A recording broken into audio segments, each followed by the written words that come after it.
Corona وبا کے دوران امریکہ میں اسکولوں کے دوبارہ کھلنے کا ریکارڈ رکھنے والی ٹیکنالوجی کمپنی بربیو کے مطابق اس وقت ملک بھر کے 40% اسٹوڈنٹس کے پاس ہفتے کے 5 دن اسکول میں جا کر پڑھنے کی آپشن موجود ہے۔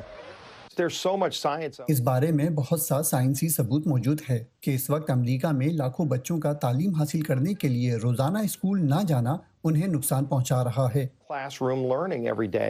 جنوری میں اپنا منصب سنبھالنے کے بعد صدر جو بائیڈن نے KG سے 8ویں جماعت تک کے اسکولز دوبارہ کھولنے کے لیے اپریل کے اختتام تک کا ہدف مقرر کیا۔ انہوں نے کانگریس سے $1 خرب 30 ارب کی منظوری کا کہا ہے، جسے اسکولز میں سہولتیں بہتر کرنے اور نئے ٹیچرز کی بھرتی کے علاوہ کلاس رومز کو زیادہ محفوظ بنانے کے لیے استعمال کیا جائے گا۔ چند ٹیچر یونینز نے کلاس رومز میں واپسی سے پہلے استادوں کو کرونا ویکسینز دینے کے علاوہ دیگر اقدامات کا مطالبہ کیا ہے۔ تاہم امریکی ادارے centre for disease control and prevention کے مطابق اسکولز کھولنے کے لیے ٹیچرز کو ویکسین لگانے کی شرط لگانا درست نہیں، لیکن CDC نے کلاس رومز میں اسٹوڈنٹس کی واپسی کے لیے دیگر اقدامات کا تعین کیا ہے۔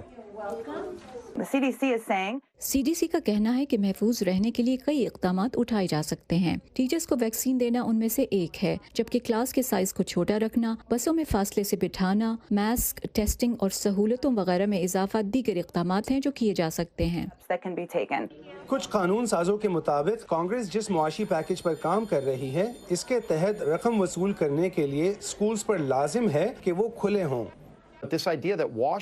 یہ سوچ کہ حکومت اسکولوں کو اربوں ڈالرز تو دے لیکن انہیں کھولنے کی بات نہ کرے، یہ ان تمام بچوں کے ساتھ ناانصافی ہے جو اسکول واپس جانے کا مطالبہ کر رہے ہیں۔ CDC کی ویب سائٹ پر لکھا ہے کہ کووڈ-19 وائرس کے پھیلاؤ کو روکنے کے لیے جراثیم کش صفائی بے حد ضروری ہے۔ ان کی گائیڈ لائنز کے مطابق ضلع انتظامیہ کو اسکول ٹیچرز اور سٹاف کے ساتھ مل کر فیصلہ کرنا چاہیے کہ جراثیم سے پاک کرنے کے لیے ٹیچرز اور دیگر اسکول سٹاف کو کون کون سی ذمہ داریاں مختص کی جائے گی۔ مشیل کوئن کے ساتھ Imran Jadoon, Voice of America.